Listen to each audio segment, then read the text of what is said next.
Hello everyone, this is Defense Politics Asia and a very major update over at the Toretsk front, which also used to be called the New-York Front.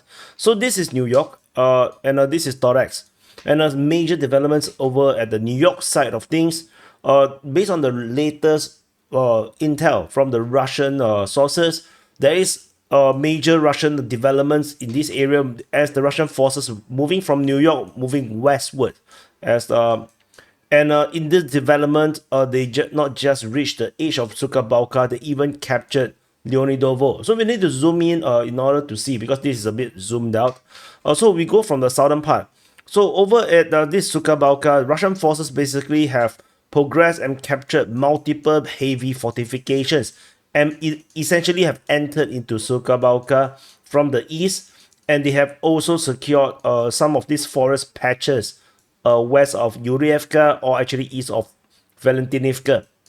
So this is pretty important, and they have also secured some of these tree lines and other fortifications over on this northeast of Sukabalka or the west of New York.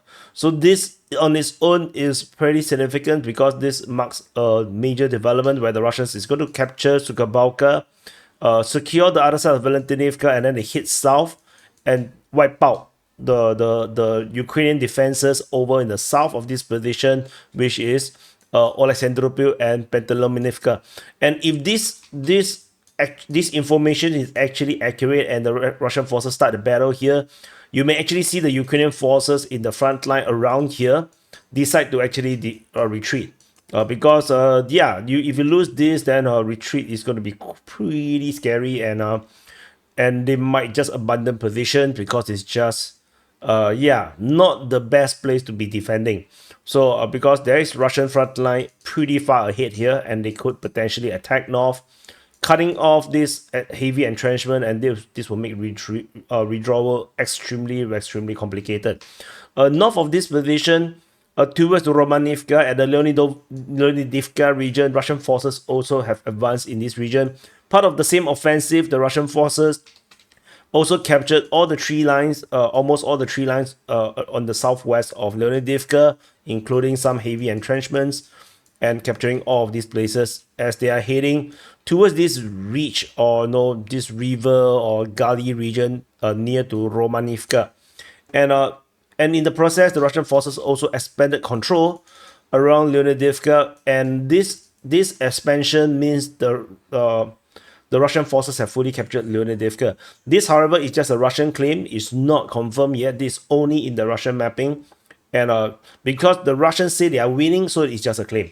If the Russians say they are losing, then Ukraine, this is a Ukraine capture. You understand the gist, because no one want to admit that they lost. But when they actually admit it, then definitely the enemy side for the forces have actually lost grounds. So this is how I play this way of analyzing.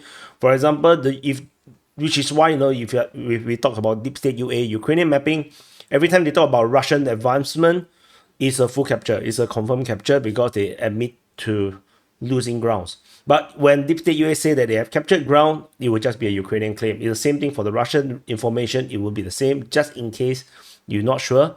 And over in the north of this position, Russian forces also advanced in Novopasky, which is also known as Petrivka in most mapping, in fact all mapping except for Google Maps. So Russian forces advanced from Leonidivka up north. However, the Russian forces crossed the river over in the Toretsk River. They crossed the river and actually have a position in the north, in the eastern part of Petrivka or Novopasky in this region here. So this starts the battle of Novopasky or Petrivka, and the situation at Shibinivka is still remains largely the same. Most likely the Ukrainians are still holding the positions around here, but the Russians have basically starting a new offensive operations in this sector, and this is going to continue to stretch the Ukrainian forces, because the Russians have launched massive offensive operations across Ukraine, all the Ukraine front lines, and this is just yet another one that I think is part of this winter offensive in starting from 2025.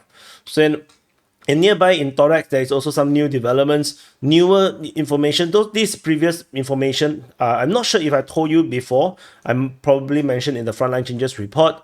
Russian forces basically expanded control, but in the latest geolocation, Russian forces basically have reached the very edge, almost the entirety of the northwest of Toretsk, with the Russian forces advancing in this direction as footages show them under fire from the Ukrainian side as they continue to progress within this neighborhood. On the western part, the Russian forces also have taken position. This is also Russian claim. This is geolocation. The rest of these are all Russian claims, but I think the Russian claims are most likely going to be correct. As you see from this geolocation, the Russians indeed has been advancing. Russian forces geolocated on the hill, raising the flag. It's also one of the latest information, definitely flexing that they are in the region, and the Russian mapping continue to expand the control, which means that the Russians is near full capture of Toretsk. We are talking about maybe, in my estimation, 95 or 98% captured. Toretsk is almost entirely captured right now. So if Toretsk fall, then it will be the next biggest fall since New York, I believe. So very, very major capture from this region here.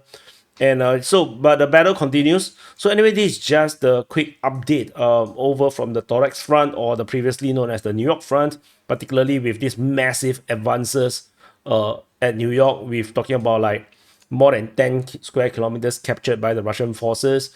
So very, very significant developments in this sector. So just to add on, a bit of distance travel is around 2 kilometers. At Sukabalka, the distance towards Romanivka from Leonidivka is also another 2 kilometers. Distance from Leonidivka moving up north to Petrivka is around 1.5 kilometers. So these are all very big captures. Information just dropped suddenly. Previously, there was no limited reports of fighting in these regions here. So this is definitely like very sudden. Like you see Sukabalka, there is no reports of fighting recently, and then we have I definitely put the dates wrong. It's not 10th, it's not 1st of October, it's 10th of January. Yeah, I was like confusing myself just now. So anyway, whatever it is, thank you for watching. Do press the like button, subscribe. Let me adjust all these things, because I should, before I forget. But yeah. So thank you for watching. Do press the like button, subscribe. And also for those that want to watch all these frontline changes, not frontline changes, all these quick updates, as soon as it's published, do consider becoming a member on the DPA War channel, because this is hosted on the DPA War channel. In case you do not know, check below, see if you have subscribed. And because I can't post, because I will be recording quite a number of them all at the same time, I can't post all of them at the same time. I upload all of them at the same, more or less the same time. As soon as I've recorded, I upload it. So if you want to watch it as soon as it's uploaded, then you have to become a member, because I cannot publish all of them at the same time. YouTube will punish the channel for doing that. So yeah, so that is what it is. And I have reached over 8 minutes mark, which means I can put more advertisement in the center. Haha. Thank you for watching. See you guys in the next update.